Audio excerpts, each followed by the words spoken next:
August 11వ తారీఖున Balochistan BLA స్వతంత్ర్యాన్ని ప్రకటించుకుని స్వతంత్ర దినోత్సవాన్ని జరుపుకుంటున్నారు. ఇప్పటికే వాళ్ళు జాతీయ పతాకాన్ని, నేషనల్ యాంథమ్ను కూడా రెడీ చేశారు. మొత్తం 1,50,00,000 మంది ప్రజలు ఇటు గ్వడార్ నుండి క్వెట్టా, అంటే బలూచిస్తాన్ క్యాపిటల్ క్వెట్టా నుండి గ్వడార్ అత్యధిక పోర్ట్ సిటీ అయిన అతిపెద్ద పోర్ట్ సిటీ వరకు అన్ని సిటీల్లో వాళ్ళు 3,47,000 చదరపు కిలోమీటర్ల ప్రాంతంలో బలూచ్ ముందుగా వాళ్ళు స్వతంత్రోద్యమాన్ని జరుపుకోబోతున్నారు.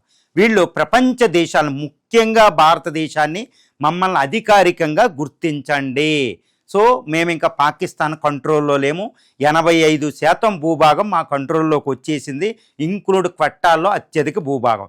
ఇక పాకిస్తాన్ ఆర్మీ మమ్మల్ని కంట్రోల్ చేయలేదు, మమ్మల్ని గుర్తించమని వాళ్ళు వేడుకుంటున్నారు. ఇప్పుడు ఆగస్టు 11వ తారీఖునే భారత్ బలూచిస్తాన్ని అధికారికంగా గుర్తించే అవకాశాలు పుష్కలమైపోయినాయి. ఎందుకంటే ఇప్పుడు పాకిస్తాన్ ఈ యొక్క ఆగస్టు 9వ తారీఖున, ఆగస్టు 9న అది ఏం చేసిందంటే ఇస్లామిక్ నాటో మక్కా సిటీలో సౌదీ అరేబియా, టర్కీలతో కలిపి పాకిస్తాన్ ఇస్లామిక్ నాటోని ఏర్పాటు చేసింది. పాకిస్తాన్ ఎందుకు ఇస్లామిక్ నాటోని ఏర్పాటు చేసింది? భారత్ నుండి కాశ్మీర్ లాక్కోవడానికి. కాబట్టి పాకిస్తాన్ అస్తిత్వం, Pakistan very existence is an existential threat to India. Pakistan అస్తిత్వం భారత అస్తిత్వానికి అత్యంత ముప్పుగా ఇప్పుడు పరిణమించింది. ఎందుకంటే 5 యుద్ధాల్లో ఓడించలేక 1988 నుంచి గత 40 సంవత్సరాలుగా భారత్ని ఈ క్రాస్ బోర్డర్ టెర్రరిజం, సీమాంతర ఉగ్రవాదంతో ఎదుర్కొంటుంది. 40 సంవత్సరాల సీమాంతర ఉగ్రవాదం, ఇప్పటి వరకు 5 యుద్ధాలు భారత్ను ఓడించలేకపోయి వెనక్కి వెళ్ళి బంగ్లాదేశ్ను కూడా కోల్పోయింది. ఇప్పుడు అందుకని ఒంటరిగా కాకుండా సౌదీ అరేబియా ఆయిల్ పవరు, ధనబలంతో, టర్కీ టెక్నాలజికల్ పవరు, నాటో శక్తితో భారత్ని ఎదుర్కోవాలని ట్రై చేస్తుంది. ఒక పక్కన ఇస్లామిక్ వర్సెస్ హిందూ రాష్ట్ర అనుకుంటూ తీసుకొస్తుంది.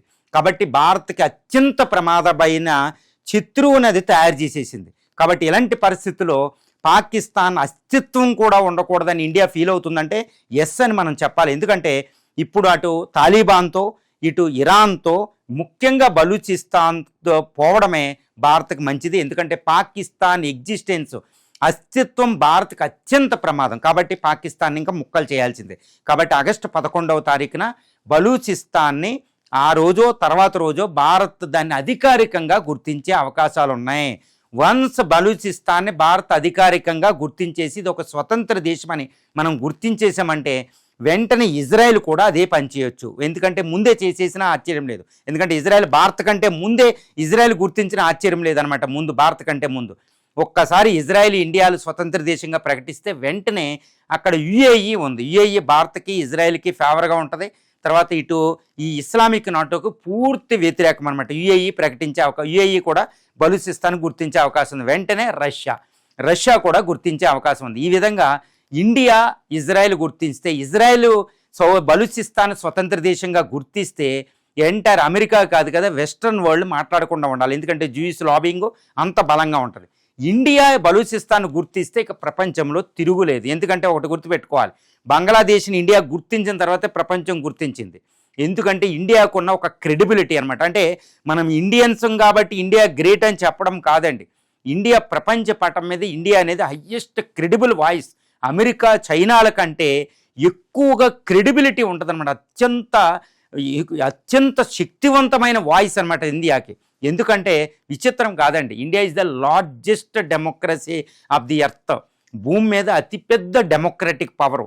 US లాస్ని, UNO లాస్ని, ప్రపంచ చట్టాలని ఎక్కువ గౌరవించే దేశం భారతదేశం. కాబట్టి భారతదేశం ఒక్కసారి అధికారికంగా గుర్తించడం అంటే దానికి పూర్తిగా ప్రపంచం అంతా గుర్తించినట్టే.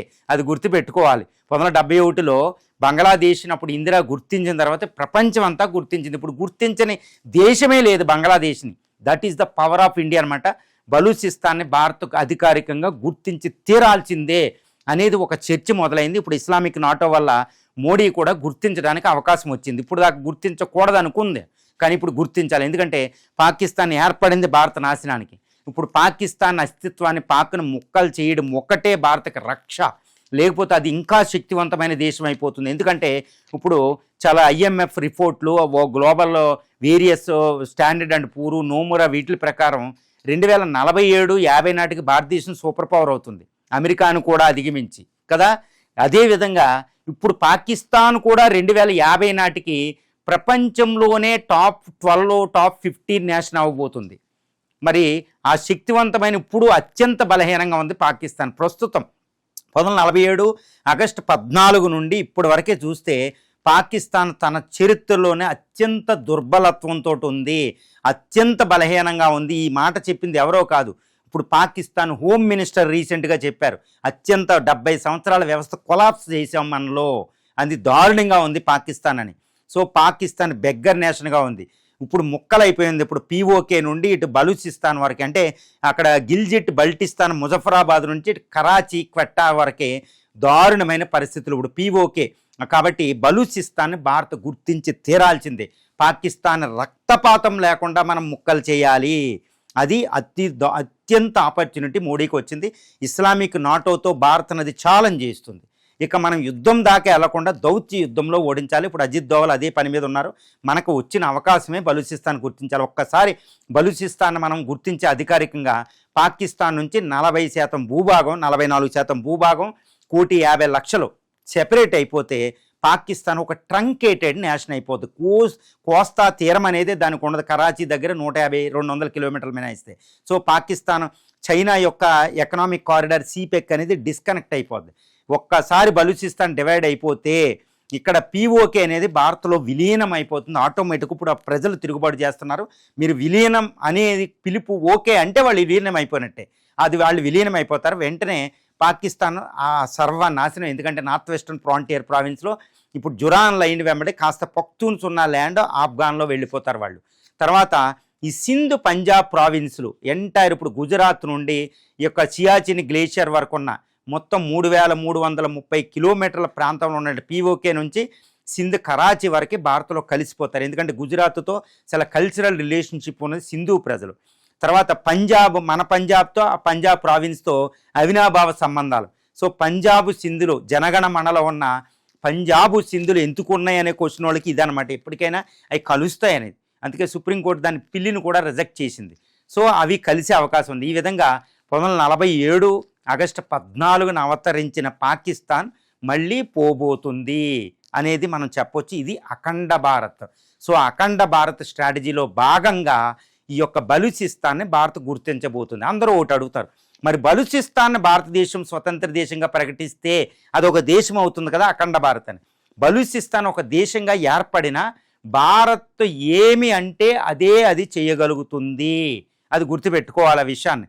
సో ఎంటైర్ ఒకప్పుడు భారతదేశానికి జంబూ ద్వీపం, అఖండ భారతి, కైకేయి, గాంధార్ నుంచి ఉన్న దేశం ఏంటంటే భారతదేశం ఇప్పుడు హిమాలయ పర్వతాలు, ఉత్తరాన ఉన్న హిమాలయ పర్వతాలు మన మ్యాప్లో చూస్తే హిమాలయాలు, తర్వాత కారకోరం, తర్వాత హిందూ కుషు, కిర్దార్, తర్వాత మాక్రాన్ అనే యొక్క పర్వత పంక్తి భారతదేశానికి సహజ సరిహద్దుగా ఉండేది. ఇప్పుడు బలూచిస్తాన్ ఏర్పడి పాక్ ఇలా భాగాలు విలీనమైపోతే ఆఫ్ఘనిస్తాన్ వరకు మనకి అద్భుతమైన న్యాచురల్ బౌండరీ వస్తుంది. అది ఇండియా యొక్క అఖండ భారత స్వప్నానికి మొదటి స్టెప్. ఇక బంగ్లాలు, శ్రీలంకలో ఇవన్నీ ఏంటంటే మనం చెప్పినట్టు అంటే అవి ఒక దేశాలుగా ఉన్నా భారతదేశానికి కాదనే దేశాలు కాదు. అందువల్ల దేశాలు ఉన్నా భారత్ అనే స్పీర్ ఆఫ్ ఇన్ఫ్లుయెన్స్, దాని ఇన్ఫ్లుయెన్స్ అంత శక్తివంతంగా ఉంటుంది. కాబట్టి హిమాలయాల కింద హిందూ మహాసముద్రం ఉన్న మధ్యలో ఉన్న భూభాగం అంతటిని జంబూ ద్వీపం, అదే అఖండ భారత స్వప్నం అనేది అయిపోతుంది. కాబట్టి బలూచిస్తాన్ని భారత్ అధికారికంగా గుర్తించాలనేది డిమాండ్ ఇప్పుడు పాక్ ఇస్లామిక్ నాటో వల్ల ఏర్పడింది. దీనివల్ల ఈ యొక్క పాక్ అస్తిత్వం పోతే ఇక సూపర్ పవర్ ఇక్కడికి వచ్చి పాలిటిక్స్ చేయలేదు. కాబట్టి నేను ఎప్పుడు చెప్తా, హిమాలయాల నుంచి హిందూ మహాసముద్రం మధ్యలో ఉన్న భూభాగం భారతది.